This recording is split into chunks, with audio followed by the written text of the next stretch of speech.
कभी ये सोचा है कि कुछ लोग मुश्किलों को देखकर भाग क्यों जाते हैं और वहीं कुछ लोग उसी मुश्किल में कोई मौका ढूंढ लेते हैं। हम्म। हम सबने स्कूल में ऐसे बच्चे देखे हैं। एक वो जो 99 नंबर लाकर भी दुखी है कि वो 1 नंबर कहाँ कट गया, हाँ, बिल्कुल। और एक वो जो 50 नंबर लाके भी खुश है कि चलो अगली बार इससे बेहतर करूंगा। तो ये सिर्फ नंबरों का खेल नहीं है ना, ये जिंदगी को देखने का नजरिए का फर्क है। बिल्कुल। और ये फर्क हमारी पैदाइश या हमारे डीएनए में नहीं है। ये हमारे दिमाग में बसे एक एक बहुत ही साधारण से विश्वास में छुपा है। एक विश्वास। हाँ, एक ऐसा विश्वास जो तय करता है कि हम चुनौतियों को कैसे देखते हैं, मेहनत के बारे में क्या सोचते हैं और जब हम नाकाम होते हैं तो खुद से क्या कहते हैं। तो आज हम इसी गहरी पहेली को सुलझाने वाले हैं। ये सिर्फ इस बारे में नहीं है कि आपके पास कितनी काबिलियत है, बल्कि इस बारे में है कि आप अपनी काबिलियत के बारे में मानते क्या हैं। सही कहा। हम 2 तरह की सोच के बारे में बात करेंगे। एक वो जो आपको एक जगह पर कैद कर सकती है, और दूसरी वो जो आपको जिंदगी में कहीं भी ले जा सकती है। बिल्कुल। पहली सोच है, मेरी काबिलियत, मेरी समझ, मेरा टैलेंट सब पत्थर की लकीर है। मैं या तो इसमें अच्छा हूं या नहीं हूं। फिक्स्ड। हाँ, फिक्स्ड। और दूसरी सोच है, काबिलियत तो बस एक शुरुआत है। इसे मेहनत, लगन और सही तरीकों से कहीं भी पहुंचाया जा सकता है। सुनने में ये छोटा सा फर्क लगता है, लेकिन यकीन मानिए ये हमारी पूरी दुनिया बदल सकता है। ठीक है, तो चलिए इसी में गहराई से उतरते हैं। ये जो पहली वाली सोच है, जिसे फिक्स्ड माइंडसेट या निश्चित मानसिकता कहते हैं, ये असल में काम कैसे करती है? ये सुनने में ही थोड़ी बोझिल लग रही है। बोझिल है क्योंकि ये आपको हर वक्त एक इम्तिहान में डाल देती है। अच्छा। जब आप ये मान लेते हैं कि आपकी काबिलियत फिक्स्ड है, तो जिंदगी का हर काम एक टेस्ट बन जाता है। क्या मैं इस मीटिंग में स्मार्ट दिखूंगा या बेवकूफ? हाँ, क्या मैं ये प्रोजेक्ट संभाल पाऊंगा या फेल हो जाऊंगा? मकसद कुछ नया सीखना नहीं, बल्कि बार बार खुद को साबित करना बन जाता है। मतलब हर वक्त अपनी इज्जत दांव पर लगी है, और अगर आप फेल हो गई तो इसका मतलब ये नहीं कि आपकी कोशिश में कमी थी, नहीं। बल्कि इसका मतलब ये है कि आप हैं ही वैसे, आप एक फेलियर हैं। सुनकर ही टेंशन हो रही है। बिल्कुल। और इसी डर से इस मानसिकता वाले लोग अक्सर चुनौतियों से बचते हैं। वो वही काम करना पसंद करते हैं जिसमें वो पहले से अच्छे हैं। ताकि उनका स्मार्ट या टैलेंटेड होने का लेबल बना रहे। एग्जैक्टली। वो फीडबैक को एक पर्सनल हमले की तरह देखते हैं, और दूसरों की सफलता से मतलब थोड़ी जलन महसूस करते हैं, क्योंकि वो उसे अपने लिए एक खतरे की तरह देखते हैं। अच्छा, तो फिर सिक्के का दूसरा पहलू क्या है? ग्रोथ माइंडसेट या विकास की मानसिकता वाले लोग इसी दुनिया को कैसे देखते हैं? उनके लिए दुनिया एक क्लासरूम है, इम्तिहान का कमरा नहीं। वाह, वो मानते हैं कि दिमाग एक मांसपेशी की तरह है। जितना इस्तेमाल करोगे उतना मजबूत होगा। इसीलिए वो चुनौतियों को गले लगाते हैं। उनके लिए कोई मुश्किल काम दिमाग को कसरत कराने का एक मौका है। और असफलता, वो उसे कैसे देखते हैं? वो उसे एक जानकारी की तरह देखते हैं। अच्छा, ये तरीका काम नहीं किया, चलो दूसरा आजमाते हैं। वो आलोचना का स्वागत करते हैं, क्योंकि उससे उन्हें सीखने को मिलता है। यहाँ पर एक बात बड़ी दिलचस्प है। आपने बच्चों पर हुई एक रिसर्च का जिक्र किया था। जब उन्हें मुश्किल पहेलियां दी गईं, तो दोनों मानसिकता वाले बच्चों का रिएक्शन जमीन आसमान का था। हाँ, वो कमाल का था। जो फिक्स माइंडसेट वाले बच्चे थे, वो जल्दी निराश हो गए। उन्हें लगा कि पहेली मुश्किल है, मतलब वो स्मार्ट नहीं है। कुछ ने तो पहेली में मजाक में चीटिंग करने की भी कोशिश की, ताकि वो फेल ना दिखें। अरे। लेकिन ग्रोथ माइंडसेट वाले बच्चों का नजरिया वो हैरान करने वाला था। एक बच्चे ने तो अपनी कुर्सी आगे खींचते हुए और हाथ मलते हुए कहा, मुझे चुनौती बहुत पसंद है। क्या बात है। एक दूसरे ने कहा, मुझे लगा था कि यह ज्ञानवर्धक होगा। उनके लिए वो मेहनत करना, वो जूझना ही सबसे मजेदार हिस्सा था। वाह, मतलब उनके दिमाग के लिए कोशिश करना ही अपने आप में एक इनाम है। ये मुझे मेहनत और असफलता के मुद्दे पर लाता है। मुझे ये बात हमेशा से अजीब लगी है। हम सब कहते हैं कि मेहनत करनी चाहिए, लेकिन कई बार अगर किसी को बहुत ज्यादा मेहनत करते देखते हैं तो मन में आता है कि शायद इसमें टैलेंट की कमी है, तभी इतनी मेहनत लग रही है। ऐसा क्यों होता है? ये फिक्स्ड माइंडसेट की गहरी पकड़ का सबूत है। इस सोच में मेहनत करना एक बुरी चीज है। बुरी चीज? हाँ, ये इस बात का सबूत है कि आप नेचुरल या गॉड गिफ्टेड नहीं है। अगर आप सच में जीनियस है तो आपको मेहनत की जरूरत ही क्यों पड़नी चाहिए? सब कुछ अपने आप आसानी से होना चाहिए। जैसे हम महान कलाकारों या एथलीट्स को देखते हैं और कहते हैं, अरे ये तो पैदाइशी टैलेंट है। ये सोचना कि उन्होंने भी हजारों घंटे पसीना बहाया है, कहीं ना कहीं उनके जादू को कम कर देता है ना? बिल्कुल। लेकिन ग्रोथ माइंडसेट में समीकरण बिल्कुल उल्टा है।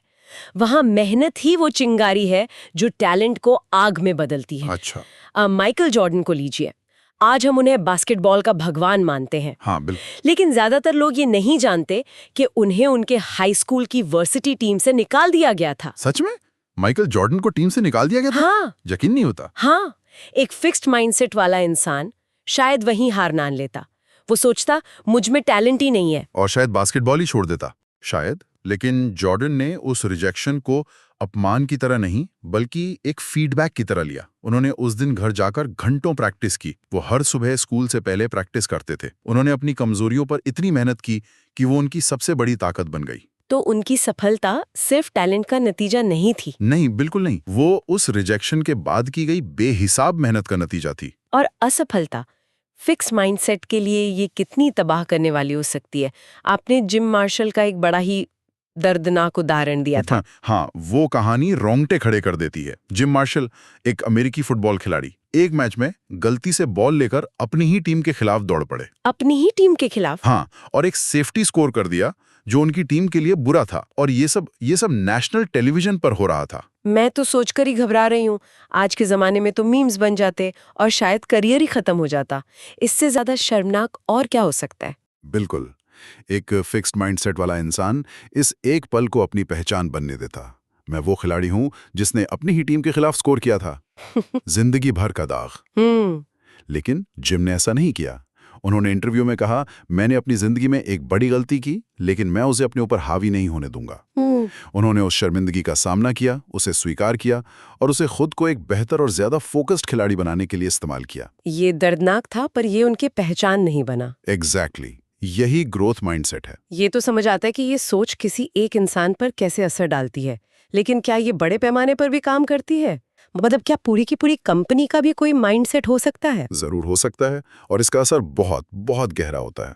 फिक्स माइंडसेट वाली कंपनियों में अक्सर एक जीनियस और उसके 1000 मददगार वाला कल्चर होता है। मतलब एक लीडर जो खुद को सबसे बुद्धिमान समझता है। हाँ, और वो ऐसे लोगों को नौकरी पर रखता है जो उसकी हाँ में हाँ मिलाएं, जो उसे चुनौती ना दें। वहां नई राय या आलोचना को एक खतरे की तरह देखा जाता है। एनरॉन जैसी कंपनियों का पतन बिल्कुल वो इसी संस्कृति का एक बड़ा उदाहरण है, जहां लीडर्स को लगता था कि वो कभी गलत हो ही नहीं सकते। बिल्कुल। उन्होंने अपनी गलतियों को स्वीकार करने से इनकार कर दिया और नतीजा हम सब जानते हैं। और ग्रोथ माइंडसेट वाले लीडर्स? अब उनको देखिए, IBM के लू गस्टनर या जनरल इलेक्ट्रिक के जैक वेल्च जैसे लोग। जब गस्टनर IBM आए तो कंपनी डूब रही थी। मैंने पढ़ा है इसके बारे में। उन्होंने आते ही ये नहीं कहा कि मैं सब ठीक कर दूंगा। उन्होंने सबसे पहले सुनना शुरू किया। उन्होंने अपनी टीम बनाई और उन्हें चुनौती देने के लिए प्रोत्साहित किया। जैक वेल्च की एक आदत थी। बताइए। वो अपने सबसे तेज दिमाग वाले लोगों को एक कमरे में बिठाकर कहते थे, मुझे बताओ मैं कहाँ गलत हूं। वे जानबूझकर बहस को उकसाते थे क्योंकि उन्हें पता था कि असली विकास आराम में नहीं बल्कि चुनौतियों में होता है। ये बात मुझे थोड़ी हैरान करती है। कई लोग तो जैक वेल्च को उनके रैंक एंड यैंक सिस्टम के लिए मतलब क्रूर मानते थे। हाँ, ये एक बहुत जरूरी सवाल है। जहां वो हर साल बॉटम 10% कर्मचारियों को निकाल देते थे। क्या वो सच में ग्रोथ माइंडसेट को बढ़ावा दे रहे थे या डर का माहौल बना रहे थे? देखिए, इसमें एक बारीक फर्क है। आलोचक कहते हैं कि वो सिस्टम डर पैदा करता था, लेकिन वेल्च का तर्क था कि वो टैलेंट को स्थिर नहीं मानते थे।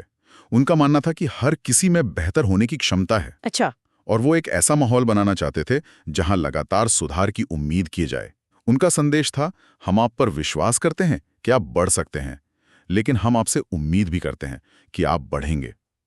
तो हाँ, ये एक मुश्किल लाइन है, पर इसके मूल में ये विश्वास था कि लोग बदल सकते हैं। एक कारोबार की दुनिया तो समझ आती है जहां नतीजे साफ दिखते हैं, लेकिन क्या ये हमारी निजी जिंदगी मतलब हमारे रिश्तों पर भी इतना ही गहरा असर डालती है?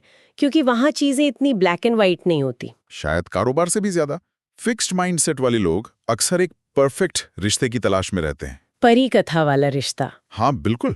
एक ऐसा पार्टनर जो उन्हें बिना कहे समझ जाए, जिससे कभी कोई झगड़ा ही ना हो, जहां कोई मेहनत ना करनी पड़े। ये तो बहुत सुना है। अगर तुम्हें मुझसे सच में प्यार होता तो तुम्हें पता होता कि मुझे क्या चाहिए। वही तो। ये सोच के एक अच्छे रिश्ते में मेहनत नहीं लगनी चाहिए, वो बस होना चाहिए। बिल्कुल। और जैसे ही कोई समस्या आती है, कोई असहमति होती है, तो ये इस बात का सबूत बन जाता है कि ये रिश्ता सही नहीं है या हम एक दूसरे के लिए बने ही नहीं है। और फिर वो अपने पार्टनर पर दोष मारने लगते हैं। हाँ, या उन्हें बदलने की कोशिश करने लगते हैं, बजाय ये सोचने के कि हम दोनों मिलकर इस समस्या को कैसे सुलझा सकते हैं। और ग्रोथ माइंडसेट वाले लोग वो रिश्ते को कैसे देखते हैं? वो मानते हैं कि एक अच्छा रिश्ता बनाया जाता है, वो मिलता नहीं है। वो समझते हैं कि दो अलग अलग लोग जब साथ आते हैं तो मतभेद होंगे ही। ये तो स्वाभाविक है। हाँ, वो इन मतभेदों को रिश्ते के खत्म होने का संकेत नहीं, बल्कि एक दूसरे को और गहराई से समझने का एक मौका मानते हैं। वो समस्याओं पर बात करते हैं, एक दूसरे को बेहतर बनने में मदद करते हैं और साथ मिलकर विकसित होते हैं। उनके लिए रिश्ता एक यात्रा है, मंजिल नहीं। ये सब सुन के तो बहुत अच्छा लग रहा है, लेकिन अब सबसे बड़ा और शायद सबसे मुश्किल सवाल, अगर कोई ये बातचीत सुन के ये महसूस करे कि अरे मैं तो पिछले 20-30 साल से फिक्स्ड माइंडसेट में ही जी रही हूँ, तो क्या वो सच में बदल सकता है या ये बस हमारी पर्सनालिटी का हिस्सा है जिसे बदला नहीं जा सकता? ये सबसे जरूरी सवाल है और इसका जवाब है हाँ, बिल्कुल बदला जा सकता है। सच में? हाँ, लेकिन ये समझना होगा कि ये कोई लाइट का स्विच नहीं है जिसे ऑन या ऑफ कर दिया। मानसिकता बदलना एक सफर है और इस सफर के कुछ ठोस कदम हैं। तो पहला कदम क्या है? कहाँ से शुरू करें? सबसे पहला और सबसे मुश्किल कदम है अपनी फिक्स्ड माइंडसेट वाली सोच को स्वीकार करना, बिना खुद को जज किए। उसे पहचानना। हाँ, हम सब में ये थोड़ी बहुत होती है। ये पहचानना कि हाँ, जब मुझे कोई आलोचना करता है तो मैं गुस्सा हो जाती हूँ, या जब कोई काम बहुत मुश्किल लगता है तो मैं उसे टालने लगता हूँ। इसे अपनी कमी की तरह नहीं, बल्कि एक पैटर्न की तरह देखना जरूरी है। ठीक है, मान लिया, मैंने पहचान लिया। इसके बाद? दूसरा कदम है अपने ट्रिगर्स को पहचानना। वो कौन सी परिस्थितियां हैं जब आपकी ये फिक्स्ड माइंडसेट वाली आवाज सबसे ज्यादा तेज हो जाती है? अच्छा। क्या जब आप कोई नई चुनौती लेते हैं, जब आप अपने बॉस के सामने होते हैं, या जब आप किसी ऐसे इंसान से मिलते हैं जो आपसे ज्यादा सफल लगता है? इन पलों को पहचानने से आपको पता चल जाएगा कि कब आपको ज्यादा सावधान और जागरूक रहने की जरूरत है। ये दिलचस्प है। जैसे मेरे लिए एक ट्रिगर हो सकता है जब मेरा बॉस मुझे कोई ऐसा फीडबैक दे जिसकी मुझे उम्मीद ना हो। मेरी पहली प्रतिक्रिया होती है कि मैं डिफेंसिव हो जाऊं। तो ये मेरा ट्रिगर पॉइंट है। बिल्कुल। अब आता है तीसरा कदम, जो थोड़ा अजीब लेकिन बहुत असरदार है। अपनी इस फिक्स्ड माइंडसेट वाली शख्सियत को एक नाम दें। नाम दें? जैसे कोई पालतू जानवर? हाँ, कुछ वैसा ही। जैसे आप उसे कह सकते हैं आलोचक अजय या डरपोक डिम्पल। ये एक बहुत शक्तिशाली मनोवैज्ञानिक तरकीब है। कैसे? जैसे ही आप उसे एक नाम देते हैं, आप उसे खुद से अलग कर देते हैं। अब ये आप नहीं हैं जो चुनौती लेने से डर रहे हैं, ये डरपोक डिम्पल है जो आपको रोक रही है। अब आप उससे बात कर सकते हैं। ये तो कमाल का आइडिया है। तो मैं अपने उस डिफेंसिव पर्सोना को नाम दे सकती हूँ कमांडर डिनायल। अच्छा नाम है। ये एहसास कि ये मैं नहीं हूं बल्कि मेरा एक हिस्सा है, ये वाकई ताकत देता है। तो जब कमांडर डिनायल सामने आए तो चौथा कदम क्या है? चौथा कदम है उसे शिक्षित करना। उसे बहस नहीं करनी है, उसे डांटना नहीं है। तो क्या करना है? उसे प्यार से, तर्क से समझाना है। जब कमांडर डिनायल कहे बॉस गलत है, उसे कुछ नहीं पता, तो आप उससे ग्रोथ माइंडसेट के नजरिए से बात करें। आप कहें ठीक है कमांडर, मैं तुम्हारी चिंता समझती हूँ, लेकिन चलो 1 मिनट के लिए सोचते हैं, क्या इस फीडबैक में एक भी ऐसी बात हो सकती है जो हमारे काम आए? चलो सिर्फ उस एक बात पर ध्यान देते हैं। मतलब आप अपनी उस पुरानी आवाज को एक नए, ज्यादा समझदार नजरिए से जवाब देते हैं। बिल्कुल, एक तरह से अपने दिमाग को रीप्रोग्राम करने जैसा है। और इसमें एक और बात जो मुझे बहुत जरूरी लगी, वो है सिर्फ इरादा करने और एक ठोस योजना बनाने के बीच का फर्क। हाँ, मैं कल से बदल जाऊंगी जैसी कस्में तो हम रोज खाते हैं और रोज तोड़ते हैं। ठोस योजनाएं बनाना इतना जरूरी क्यों है? क्योंकि हमारा दिमाग वो वेग इरादों पर काम नहीं करता, वो कंक्रीट निर्देशों पर काम करता है। सिर्फ ये कहना कि मैं और मेहनत करूंगा का कोई मतलब नहीं है। लेकिन अगर आप एक ठोस योजना बनाते हैं, जिसे मनोवैज्ञानिक इम्प्लीमेंटेशन इंटेंशन कहते हैं, तो सफलता की संभावना 3 गुना बढ़ जाती है। ये इम्प्लीमेंटेशन इंटेंशन क्या है, थोड़ा समझाइए। ये एक अगर तो योजना है। आप पहले से तय करते हैं कि आप कब, कहां और कैसे कोई काम करेंगे। अच्छा, उदाहरण के तौर पर? उदाहरण के लिए, मैं और मेहनत करूंगा के बजाय आप योजना बनाते हैं, अगर कल दोपहर 3 बजे का ब्रेक होगा तो मैं ऑफिस का दरवाजा बंद करूंगा और उस मुश्किल क्लाइंट को 15 मिनट के लिए कॉल करूंगा। बहुत स्पेसिफिक। हाँ, या रिश्ते के मामले में, अगर आज रात खाने के बाद हम दोनों फ्री होंगे तो मैं अपने पार्टनर के साथ सोफे पर बैठकर उस मुद्दे पर शांति से बात शुरू करूंगा। जब आप ऐसा करते हैं तो आपको उस वक्त इच्छा शक्ति पर निर्भर नहीं रहना पड़ता। आपका दिमाग पहले से तैयार होता है, जैसे उसे एक प्रोग्राम मिल गया हो। तो आज की इस पूरी बातचीत का सार यही है कि एक छोटा सा विश्वास कि हमारी क्षमताएं पत्थर की लकीर है या उन्हें विकसित किया जा सकता है, यह हमारे पूरे जीवन की दिशा तय कर सकता है। ये खुद को बार बार साबित करने की एक थका देने वाली दौड़ में भागने और सीखने और विकास के एक रोमांचक सफर पर आगे बढ़ने के बीच का फर्क है। बिल्कुल। और अंत में श्रोताओं के लिए सोचने के लिए एक विचार छोड़ना चाहूंगा। जैसा कि किसी ने कहा है, जब आप अपनी मृत्यु शैया पर हों तो कहने के लिए सबसे अच्छी चीजों में से एक ये होगी, मैंने वास्तव में खुद को पूरी तरह इस्तेमाल किया। वाह! अगर आप केवल आसान काम करते हुए अपनी क्षमताओं को बिना परखे जीवन गुजार देते हैं तो ये शर्म की बात है। ये सोचने वाली बात है कि हम रोज चुनौतियों को स्वीकार कर खुद को कितना खोज रहे हैं और कितना परख रहे हैं। वाह, ये एक बहुत ही गहरी बात है। उम्मीद है इस बातचीत से हमारे श्रोताओं को कुछ नया सोचने और सीखने को मिला होगा। अगर आपको ये चर्चा पसंद आई और आप ऐसे ही और विचारों में गहराई से उतरना चाहते हैं तो हमारे चैनल को सब्सक्राइब करना ना भूलें। हम आपके लिए ऐसी ही ज्ञान की बातें लाते रहेंगे।